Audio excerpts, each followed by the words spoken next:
Unë nuk besoj që zotëri Abdigjiku, edhe pse tha profa që me votim mbyllur Lumiri shkon shpejt, unë nuk besoj që zotëri Abdigjiku e kish kërkuar votbesimin po pas një siguri para prakës që do ta merr mbështetjen dhe do të vazhdoj të jetë në kry të LDK-s. LDK-ja është partia më e lënduar në këtë rezultat zgjedhor dhe mendoj që është momentumin e saj më të keq prej se ekziston si parti. Si pasojë kujt? Si pasojë rezultateve që i ka marrë në zgjedhje. Okej, po ç'ky rezultat e ka, domethënë. Unë po flasim për çet rezultat. Dëgjoj, na po flasim për moment, jemi të fol për realitetin tash. Rezultatin e 28 dhjetorit. I kemi cek disa herë që çka e ka sjellë LDK deri këtu. Jo deri këtu prej kronologjikisht. Jo kronologjikisht. Për 28 dhjetor për një kohë shumë të shkurtë, për i shkurtë. 28 dhjetori e përmend edhe profa më herët që pozicionimi as anej as kënej ja ka bërë qytetarët Lumiri Abdigjiku pozicionu kështu. Mos me pas, po dëgjoj. Edhe Lumiri nuk e ka pas krejt tjerë në çat momentum. A e dini pse? LDK-ja ka ardhur prej një procesi kur ka rënë në 11% për shkak të koalicionit që e ka pas, po bën pyetje shtesë. Koalicioni me vetëvendosjen, shkarkimi i zotëri Veliut, situata e pandemisë. Po krejt çto i ka bërë Lumiri Abdigjiku? Po jo si ka bën, jo, s'ka pas lidhja Lumiri Abdigjiku në kohën e pandemisë kur u kon kryeministër Abdullah Hoti. Atëherë ka qenë, atëherë veç ka qenë ministër. S'ka pas lidhje me procesin. Dhe me vjosën po penalizon. Jo, fakti që LDK-ja e ka marrë një goditje nga vetëvendosja. S'ka pas siguri që e njëjta nuk ka Osmani u ka ngryja më e votuar me LDK-s edhe me që ato vota shkoi te vetëvendosja. Po ma bën një pyetje, po mi bën tani edhe 15 pyetje tjera. LDK-ja e ka marrë goditjen më të rëndë me shkarkimin e zotëri Agim Veliut. E ka pas goditjen më të madhe ndonjëherë në historinë e saj dhe ka rënë 11%. Dhe mandej, s'ka pas besim zotëri Abdigjiku në shkurt që një bashkëpunim i radhës me vetëvendosjen nuk ish me prodhua pet një situatë një të ngjashme. Ose ka pas shumë vetbesim. Çka? Nëse Ose ka pas shumë ego dhe vetbesim. Çka nëse ja kish shkarkuar edhe 3 ministra? A kishim dalë me folën atë njëjtat fjalë që në televizor? Jo, s'kishin, se gjithmonë e kishim fajsu zotëri Kurtin pse ka bëu koalicion me vetëvendosjen. Secili çto. Kështu që ka qenë një pozitë jo edhe të lehtë me marrë vendim. Që ku e ka pas opozita? Po fakti që është, po me opozitën ka qenë pak problematike sigurimi numrave. Se ky vumbi komplekseve, apo kupton? E kemi këtu. Ky është kompleksum. Numrat kanë qenë problematike edhe me opozitën. Pse? Sepse lista serbe.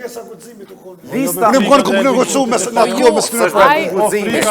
lista serbe ka qenë eliminuar. Ego e Abdigjikut kërkoj falë I vetë Minieri që konë shumë kompetent, shumë i angazhum, edhe i përkushtu më konë Ramush Haradina e për me pasë që vëjnë opozitës. Dëtë të tjertë, qoftë Memli, Kasnici, dhe Vedre Homza, se s'disha me cilin du të më morë, qoftë Lumiri Abdigjiku, Abdigjiku ka po vetën më nalë se opozita.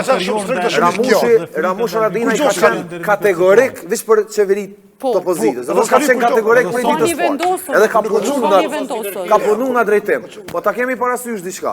Ka pas edhe deputet mërëna LDK-s të cilën nuk kanë qenë për kras as zotit Abdigjiku për një koalicion me opozitën edhe logaritmi tash me pas tentu opozita. Një qeveri. Edhe nëse si kishë morë numrat. Si shkon rezultati 50%. A i morë numrat. Po i shkon 60. Nejse, po supozoj. Në këtë situatë, në bas pasyrës që... A do të me shkull shpe Abdigjiku në këtë situatë? Na i kemi thonë ditën e zgjedhjeve këto bashkë të edhe. Ditën e zgjedhjeve kemi thonë, na kemi pri që zotëri Abdigjiku ka me dhonë dërheqja adet. Por ditën që s'ka dhonë dërheqja, zotëri Abdigjiku, me datën 28, kemi qenë bindur 100% që prapë zotëri Abdigjiku do të vazhdoj të jetë në kryet LDK-s. Por, edhe një pyetje tjetër që do të mushtu për te i kësaj. Fakti që zotëri Abdigjiku po vazhdon sipas gjitha gjasave me qenë në kryet LDK-s, është edhe mungesa e kundër kandidatëve që me paraqit një kandidaturë serioze. Pse, po mungon... As një kandidat tjetër deri tash. Po mungon reagimi i zotëris Hikmete Bajrami, edhe i zotëri Abdullah Hotit, nuk shihet si një lloj insistimi që me marrë përgjegjësi për partinë. Ata më shumë e gjykojnë zotëri Abdigjiku për mos marrjet përgjegjësisë, se sa iniciativën e tyre për me marrë ata përgjegjësi.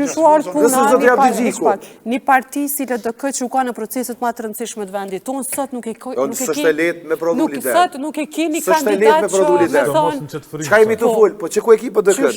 Që shumë e puna vesh ndorë të Abdigjikut një parti e madhe si LDK. Pas shkures dog, të krerëve kryesor të soj. Çka kish me ndodhur E ka nesër? rujt rezultatin e vet. Nor, çka kish me ndodhur nesër? Se ka vota minus. Po jo se na po mendojmë që na jemi të menduar që lidert edhe konstruktimi i partive politike bëhen prej lloçit.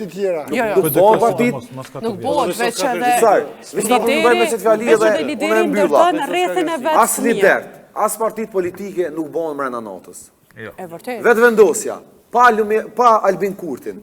Ta keni parasysh çfarë situate mund të ndodhë nesër. Po, e vërtet. PDK-ja nuk po mundet mu kthjell pa Shënfoqin edhe pa Kadri Veselin. Kështu që nesër për të kësaj edhe Alianca për ardhmërinë e paralizu Lumira Digjikun, partit politike PDK-ja janë të organizuara ata që janë hall. liderit nor. Nuk kemi parti politike në Kosovë që organizohen rreth grupe.